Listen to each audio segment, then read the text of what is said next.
is. We're told so much. We want to just accept life and just get on with it, and it gets pretty frustrating sometimes. Particularly when you see what's going on, it's like going against everything that I believe in. That all the progress that we've made in the world since I was a kid, it's like getting frittered away and opposed. But this is one thing I love about the science of mind, because it talks about how we change that.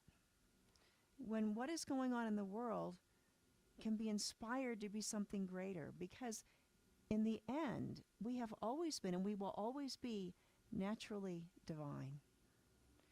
We are creations of the divine, and each and every person, regardless whether I agree with them or disagree with them, or I like what they're doing or I don't, we are all naturally divine. That is the truth of who we are, our essence, right?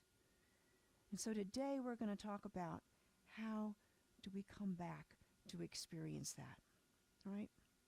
Now, there's a lot of people that think that, it's going to be, that's the way it is, it's always going to be that way, or maybe God predetermines our fate if we're a creation of God.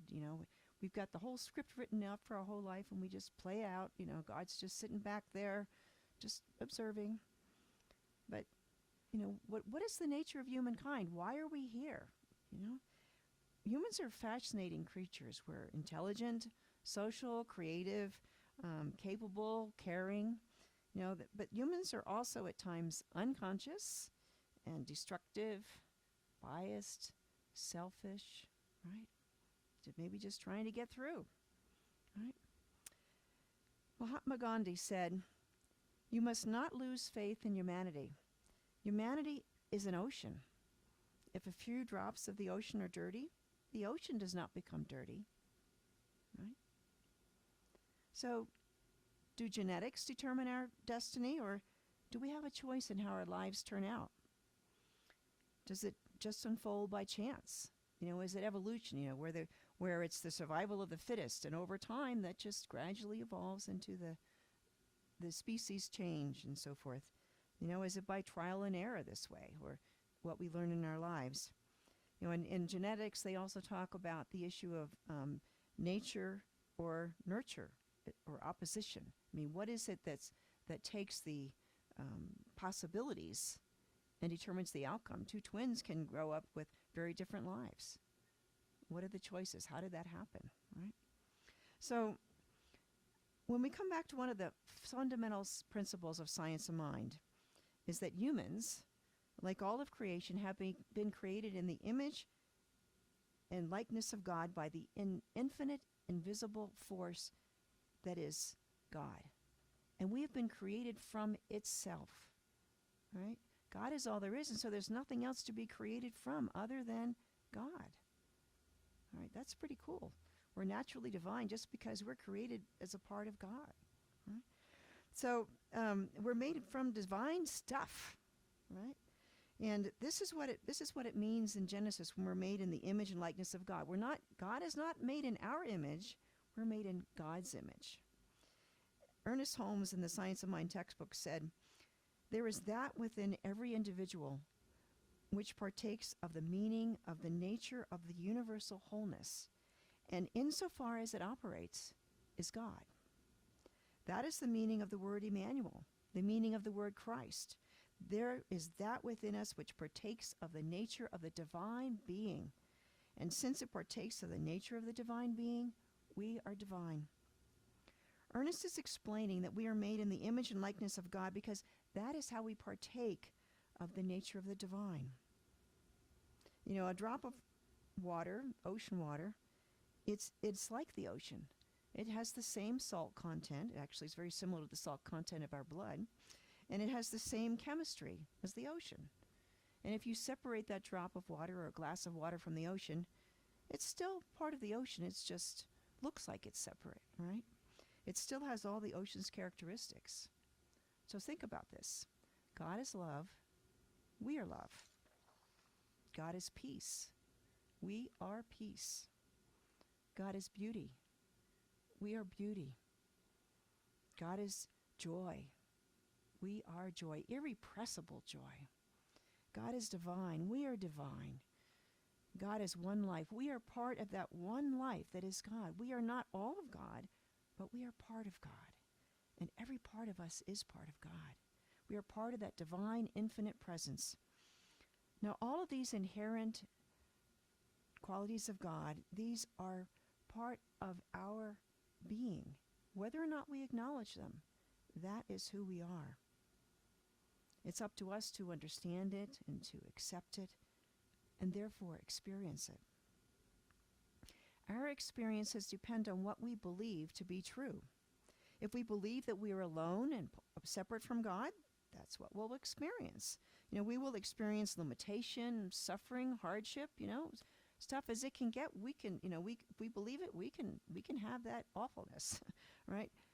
But if we come to understand that we are part of something greater than ourselves, these limitations dissolve, because it's like the darkness vanishes when the light is present. And so we can experience these divine qualities that are the truth of who we are, right? So let's talk about involution and evolution. So this is how the shift occurs. And it's how we humans interact with our divine source, that through involution and evolution. Now, involution and evolution are part of that same process. And so in the reading that Brenda read for us today, involution happens before evolution.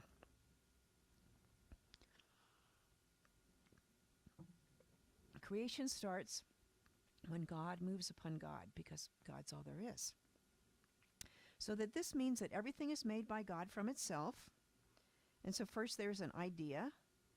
There's this subjective idea, like a blueprint of what could be the image, and then it's manifest in physical form. Now in science, we would say that potential energy comes into form. E equals mc squared. Science and energy are, and spirituality, there really is no separation there either. So this is involution. When the infinite possibilities align with those qualities of God, the love, the wisdom, beauty, and joy of God, and create an image, an idea, and it creates a mold to be filled. Right? And so the law says, okay, what's your mold? Oh, okay, that's the one you have today. Okay, let me fill it up. Tomorrow you have a new mold. Okay, let me fill that one up. You have a small mold. Okay. Big mold, no problem. It's all the same because it's infinite, right? And so this manifestation process allows spirit to manifest itself in the infinite array of forms that we have in the world, in nature. Right? And so each form, each rock, each plant, each living creature, and every human being is naturally divine and always part of that one life that is God. Now, evolution is when that universal law fills that mold to match the idea that came from God. Spirit involves, law evolves. The law functions mechanically. It manifests. It evolves exactly like the image given to it, the different mold that it has today. So spirit starts the cause and law creates the matching effect. Right? This is the process that spirit uses to express itself in the world. But what if we shut off that connection to spirit? We stop the involution. Well, evolution will continue on its own, right? And so things will continue to unfold.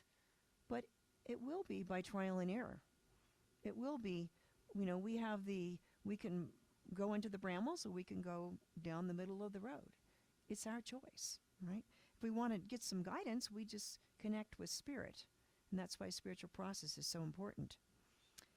And also, as involution guides manifestation, there is the world is evolving towards something more. As Brenda was using the example of locomotion. So we're going farther and faster and beyond the automobile and the airplane, we also now have space travel, or we have electric vehicles. It's all about something greater in a new way. There's always a current frontier. But we also have this ability to choose. We are co-creators with spirit. We get to choose what the mold is going to look like, because it's up to us to accept whatever is coming from spirit. Now, inertia is Newton's first law of physics.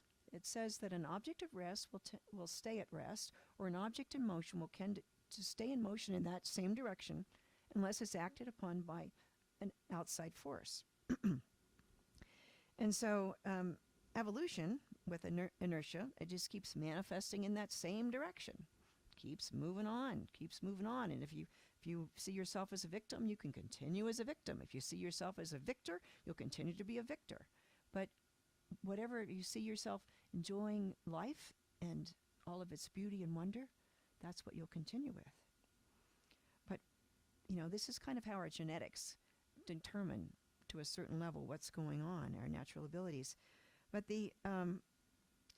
but involution suggests that there can be this new cause, a new idea, a new intention. And because we're co-creators, we can make a change for the better or for the worse. It all depends on our choices, right? If Rosa Parks had never decided to sit in that seat on the bus, how different would life be, right? If if we hadn't stood up for I was listening to the news this morning, and a woman who is a lesbian was talking about what it was, all the people are leaving the Methodist Church. I always thought of it as one as the most progressive, but there's lots of congregations that are leaving, and she said, we're sorry to see them go, but I bless them, but it's time to leave if you can't accept that part of God's creation, that that we have a right to be here too. And so there's evolution that occurs is when people make a stand, and they get that strength and vision because they're connected to that inner vision of spirit. Race consciousness is what everyone else believes, the way it's always been. It doesn't matter whether it's true or false. If you just accept it, it continues to play itself out. It could be what our parents taught us, our friends taught us. Very good people can teach us bad things sometimes, or bad people can teach us, could be teaching us something, or maybe it's just because we disagree with them, and that really is the good thing. It's about us. We have the opportunity to think objectively, and spirit will give us that guidance to really think for ourselves and know what is real. Now, in psychic phenomena, they have clairvoyance can see into the future, right? And they can see what we don't see with our normal senses, five senses here in the present. And so some people say, should we believe in them? Is that a problem? Is that a bad thing? Well, what we have to remember is that the psychics see that tendency in motion, right? They see if evolution is going to keep going like it is, they see how it's going to play out, right? But we have choice. Whatever they say is not necessarily what's going to play out, but it does help us see where we're headed sometimes when we can't see around the corner, right? And the clairvoyant can see, and then we can make a different choice. There was a psychic when I was a single mom and life was going on. I went to a psychic to see, ask about my future and my career and all those kinds of things, and she told me that I was going to meet a man who was tall and skinny, and he had these really big, large, round eyes, and he smelled like dirt. Okay, does that sound like the great, wonderful man you want to meet and marry, right? But the good thing was, she said that you're going to travel the world for 50 years together. It's like, oh, that sounds good. I like that. Well, then about 6 months later, I met Michael. And Michael, he had these big round glasses that he wore all the time, kind of his signature. He's tall and skinny. And we are going to travel the world together. Oh, and he was an environmental planner, had his own company, very successful company. And they talk about the environment. Well, there's the dirt, right? So it helped me see, but it gave me some strength to continue on and be persistent through what was going on in my life at the time, right? Now, the other thing that helps us, though, is to shift our focus to the great possibilities that are open to us as part of that infinite life. And human beings have the mental and emotional ability to recognize the indwelling presence of God that reveals the truth, that reveals the higher potential through our intuitive and spiritual nature. So regardless of what's going on in our lives, we can see it in our inner vision, that divine vision. And we shift our thoughts from the way things have always been to those greater possibilities. Those greater possibilities create that new mold, and they start to manifest in our life. Thomas Troward, in the Edinburgh and Doré lectures, he said, "The scientific method of inquiry therefore brings us to the conclusion that the required condition for translating the racial or generic operation of the spirit is a new way of thinking." Right? Change your thinking, change your life. So when we focus on the divine ideas, on these divine spiritual qualities that are also the qualities of us, we open ourselves to that involution process rather than continuing evolution the way it's always been. We change our expectations and intentions. We create a new mold, a new cause, and we experience a new effect. So how do we develop this greater understanding? How do we connect with it? Well, in the Science of Mind textbook, Ernest Holmes says, life waits upon man's discovery of natural laws, his discovery of himself, and his discovery of his relationship to the great whole. And this is why spiritual practice is so important. And there's so many different ways of spiritual practice. We can meditate, we can pray. Some people, it's when they're running, or maybe they're a distance swimmer, looking at art or creating art, playing music. My cousin was here visiting this week, and he's a musician, and he's able to earn a living between playing his music and teaching students to play music. And for him, that's what life is about, and it's his way of seeking spiritual truth and being. It's whatever way that we take time to be still and listen to that voice of spirit within. Michael Beckwith, in one of his sermons last year, he said, "As the alchemist of your own life, find a bit of the frequency you want to experience and place your attention there. As it becomes your perception, live from there." Right? Dalai Lama said something similar. "Love and compassion are necessities, not luxuries. Without them, humanity cannot survive." So that involution is so important. All right? It's that knowing that we are made of divine stuff. We're not just made to just slog along. We're made to be full of joy and love and compassion for our fellow human beings. But it also takes practice and more practice and more practice. How did we learn how to walk? Right? So we practiced. When we're first making those little steps, we're like 8 months old, something like that, and we're standing up, and our parents hold us up, and then they help us when they make those first steps along, and we're just kind of rocking along, and they held us and they practice, and our muscles get stronger, and we kind of get the hang of it, and you get our sea legs, if you will, right? And eventually we can do it on our own and think nothing of it. But one of the greatest joys we have as a parent is when your child can stand up there and they run across the room, and freedom, this is just great, right? But remember the smile on their face. That, when they're not stuck here on the ground, kind of turning over maybe, they can run and be free and make their own choices in life and control their life, right? But it took practice. To the parent, it didn't seem like practice because that's just how you do it. But it's a lot of determination and practice when you're a baby to learn how to stand up and then to walk. So I had a story here. I'm going to collapse it a little bit about Norway and Sweden during the pandemic. But in Norway, they have a strong belief in the community needs to support all people, and the weakest among us should be considered in the decision making of the whole. They've got all this money from oil, and they're spending it on things for the public good, and the opera house and tunnels so people can get to the hospital quicker or to school, that kind of thing. And during COVID, the people were led by a unified government. They came together as a whole. They followed the health advice. They did what was required, and they only had 800 deaths in the whole country during the pandemic. Sweden, on the other hand, was about independence and doing it your way. And they had about 14,500 deaths. Big difference. So, are we part of the one or are we just individuals? Think about it.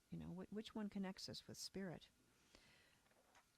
So, Marianne Williamson talks about this connection with divine. I took this from this next slide from our newsletter this week.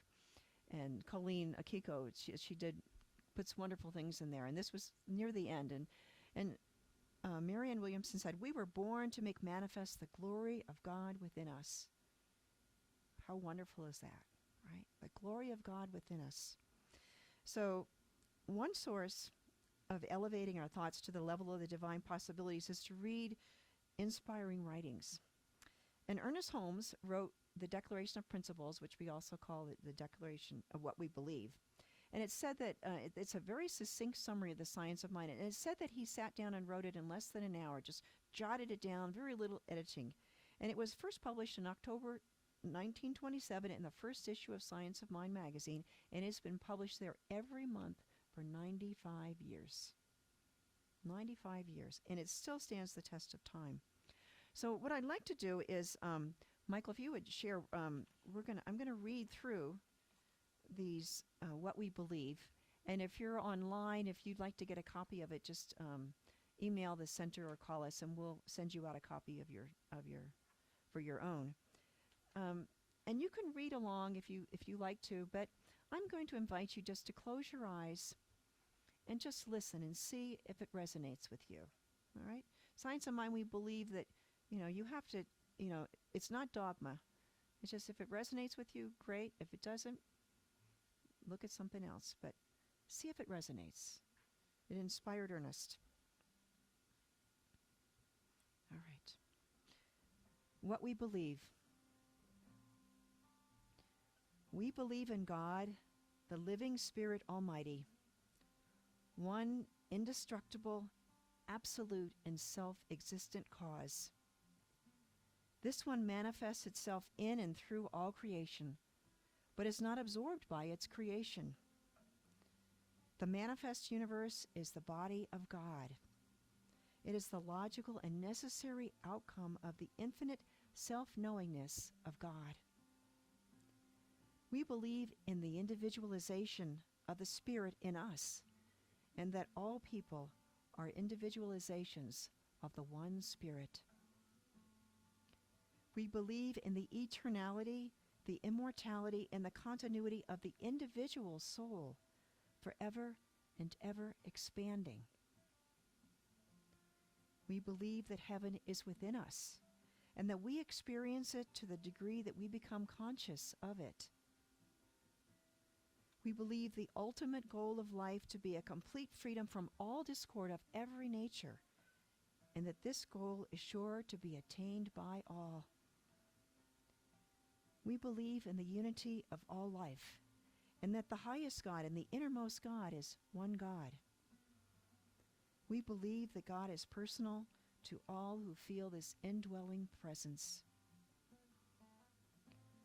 We believe in the direct revelation of truth through our intuitive and spiritual nature, and that anyone may become a revealer of truth who lives in close contact with the indwelling God.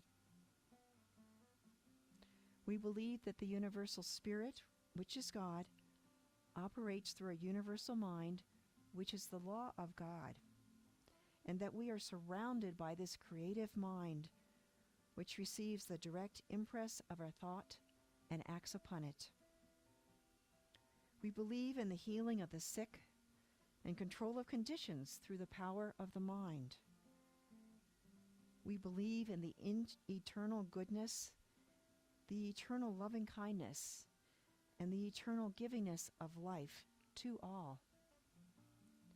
We believe in our own soul, our own spirit, and our own destiny, for we understand that the life of all is God.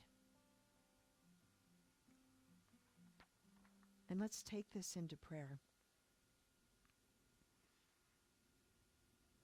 And so, as we listen to this inspiration, we allow it to, the process of involution to manifest through us. We allow that higher idea to come into our lives. And we let go of anything that we've been hanging on to that's been holding us back. It might have felt like it was keeping us strong, but we just let go for the moment because we are supported from within by the infinite life that is God, that is the truth of who we are. And as we let go and let God be that truth in our lives, we stand tall and we stand strong, and we share that joy and wonder and peace with the world.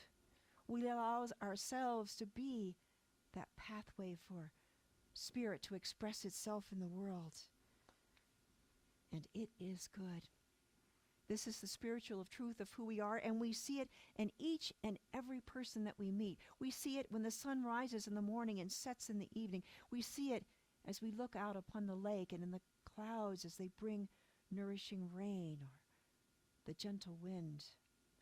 We see it in our families, and we allow ourselves to let go of any dissension and whatever our part is, and we know that what we bring to the table is good because it is born of spirit, and it is good, and we share it with love, and we share it with the world to up-level the entire experience of the planet and every person on the face of this earth to feel loved and accepted and empowered to be that divine creation that they were created to be. And together, there is a wonderful synergy of God serving God, of God loving God, of God expressing itself in the myriad of ways that it does, in body, mind, and spirit, and in nature, with beautiful color, and with joy and wonder.